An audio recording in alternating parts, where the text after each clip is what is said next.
TV4-ის ეთერშია 20 დეკემბრის საინფორმაციო გამოშვება ქრონიკა.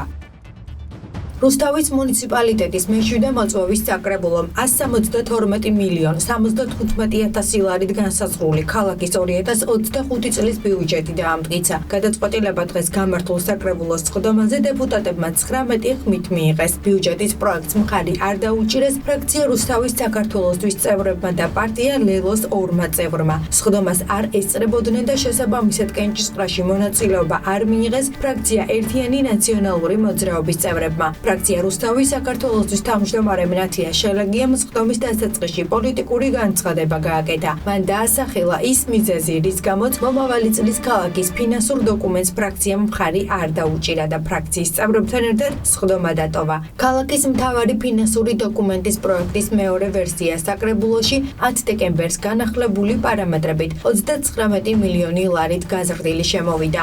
მუნიციპალიტეტის აღმასრულებელი ორგანოს მიერ წარმოდგენილი პროექტის მიხედვით მომავალი წლის ბიუჯეტში ინფრასტრუქტურის განვითარების გამოყოფილი თანხა წინა წელთან შედარებით გაზრდილია და ჯამში 65 მილიონ ლარს აჭარბებს. ასევე გაზრდილია ჯანმრთელობის დაცვისა და სოციალური უზრუნველყოფის პროგრამების საპროგნოზო მაჩვენებელი 12 მილიონ 610,000 ლარამდე. მომავალი წლის ფინანსური დოკუმენტის პროექტის პარამეტრები მერიის საფინანსო საბიუჯეტო სამსახურის უფროსმა მამუკა მამაიაშვილმა წარადგინა. დღეს გამართულ სხდომაზე დეპუტატებმა საკრებულოს თავმჯდომარის მოვალეობის შემსრულებლის ალექსანდრე ბერიძის ხელმძღვანელობით, ასევე დღის წესრიგით განსაზღვრულ 36 საკითხს უყარეს კენჭი. დღეს რუსთავის მუნიციპალიტეტის საკრებულომ დაამტკიცა 2025 წლის ბიუჯეტი. როგორც მოსახლეობისთვის არის ცნობილი, ეს არის ბიუჯეტის მეორე შემოტანა საკრებულოში. ბიუჯეტი პირველ ჯერზე არ იქნა მიღებული საკრებულოს მიერ და გარკვეული შენიშვნებით დაუბრუნდა აღმასრულებელ ხელისუფლებას მერიას. ერთი თვის განმავლობაში ჩვენ კვლავ ჩავატარეთ კომისიები და გარკვეულწილად ის შენიშვნები, რაც იყო დიდი ნაწილი გათვალისწინებული იქნა აღმასრულებელი ხელისუფლების მხრიდან. 172 მილიონამდე გაიზარდა ქალაქის ბიუჯეტი. მკვეთრიც დაიყო სოციალური პროგრამების მიმართულებით, ინფრასტრუქტურული კუთხის მიმართულებით და აქედან გამომდინარე გათვალისწინებული ეს ყველაფერი, რომ ქალაქს აქვს ბიუჯეტი და ეხლა უკვე საკრებულოს ფუნქცია რაც არის, კონტროლი ამ ბიუჯეტის განკარგვაზე და იმ პროექტების განხორციელებაზე, რაც ამ ბიუჯეტით არის გათვალისწინებული, უკვე დავიწყებთ ამ რეჟიმში მუშაობას. გარდაბნის მუნიციპალიტეტის სოფელ სართიჯალაში ახალი თანამედროვე სტანდარტების მქონე საბავშვო ბაღის სამშენებლო სამუშაოები დასასრულს უახლოვდება. სართიჯალაში თანამედროვე ენერგოეფექტური ახალი საბავშვო ბაღი აღსაზრდელებს 2025 წლიდან მიიღებს. სკოლამდელი აღზრდის დაწესებულება დაახლოებით 150-დან 200 აღსაზრდელზეა გათვლილი და შენობა სრულად ადაპტირებულია შეზღუდული შესაძლებლობების მქონე პირებზე.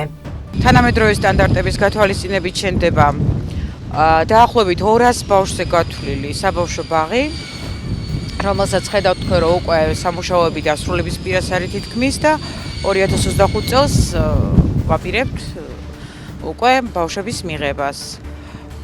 ბაღი შენდება გარდაბნის მუნიციპალიტეტის მერიის მხარდაჭერით.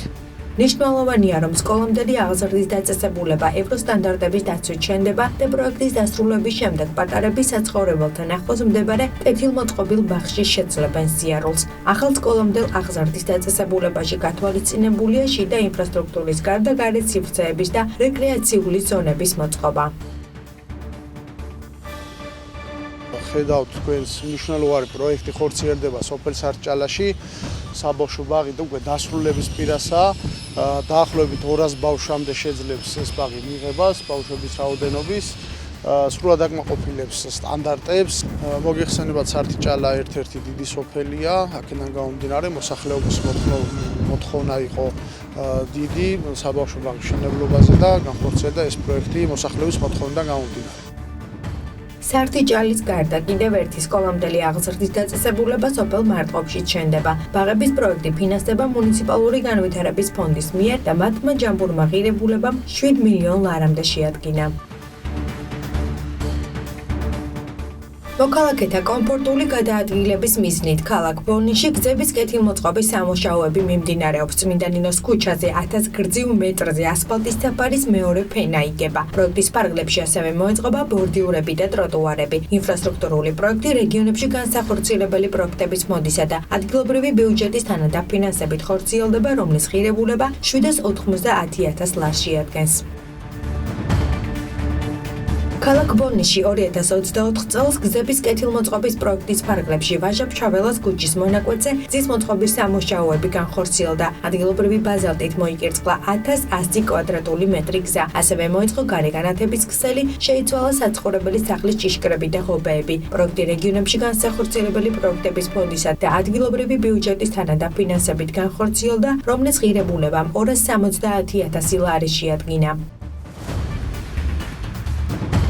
ქალაქ ბოლნისში მესამე საჯარო სკოლის რეაბილიტაცია მიმდინარეობს. 200 მოსწავლეზე გათვლილი სკოლის სრული რეაბილიტაციის პროექტს საგანმანათლებლო და სამეცნიერო ინფრასტრუქტურის განვითარების სააგენტო ევროსტანდარტების შესაბამისი ეკოლოგიურად სუფთა მასალების გამოყენებით საქართველოში მოქმედი სამშენებლო და უსაფრთხოების ნორმების დაცვით ახორციელებს. 3 მილიონ ლარამდე ღირებულების სამუშაოები დასრულების ეტაპზეა, რომლის შემდგომ სააგენტო ასევე უზრუნველყოფს სკოლის აღჭურვას ყველა შესაბამისი სასწავლო რესურსით, ინვენტარითა და ტექნიკით. ინფრასტრუქტურული პროექტის განხორციელების შედეგად ბოლნისის მესამე საჯარო სკოლის მოსწავლეები სწავლას ახალ საერთაშორისო სტანდარტების შესაბამის გარემოში გააგრძელებენ.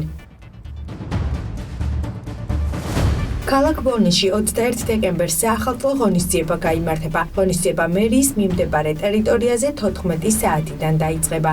შეგახსენებთ 21 დეკემბრიდან 3 დეკემბრის ჩათვლით საახალწლო ღონისძიებები მთელი ქვეყნის მასშტაბით გაიმართება. გარდაბნის მუნიციპალიტეტში 2024 წელს ძველი ლიფტების ახლით ჩანაცვლების პროექტის ფარგლებში მწყობრიდან გამოსული 21 ლიფტი ჩანაცვდა ახალი თანამედროვე სტანდარტების შესაბამისი ლიფტებით. ლიფტები ქალაქ გარდაბნისა და კრწანისის ადმინისტრაციულ ერთეულებში მრავალსართულიან საცხოვრებელ კორპუსებში ჩანაცვლდა. ძველი ლიფტების ახლით ჩანაცვლების პროექტისთვის ადგილობრივი ბიუჯეტიდან 1,50,000 ლარი დაიხარჯა. საგანმანათლებლო და სამეცნიერო ინფრასტრუქტურის განვითარების სააგენტოს მიერ გარდაბნის მუნიციპალიტეტის სოფელ ახალი სამგორის საჯარო სკოლის სრული რეაბილიტაციის სამუშაოები დასრულდა. სააგენტოს ცნობით 440 მოსწავლეზე გათვლილ სკოლაში სასწავლო სივრცეების პარალელურად მოწყობილია საბუნებისმეტყველო და კომპიუტერული ლაბორატორიები, ბიბლიოთეკა, რესურს ოთახი და ექიმის კაბინეტი, რეკრეაციული სივრცეები და სპორტული ინფრასტრუქტურა. სკოლა უზრუნველყოფილია კომპიუტერული სახანძრო უსაფრთხოების და გათბობის ახალი სისტემებით, ადაპტირებულია სპეციალური საჭიროებების მქონე პირებისთვის. აღჭურვილია ყველა შესაბამისი სასწავლო რესურსითა და ინვენტარით. 3,600,000 ლარამდე ღირებულების სარეაბილიტაციო სამუშაოების საგანმანათლებლო და სამეცნიერო ინფრასტრუქტურის განვითარების სააგენტომ სასკოლო ინფრასტრუქტურის გაუმჯობესების მიზნით საქართველოში მიმდინარე მშენებლობა რეაბილიტაციის მასშტაბური პროექტის ფარგლებში განახორციელა.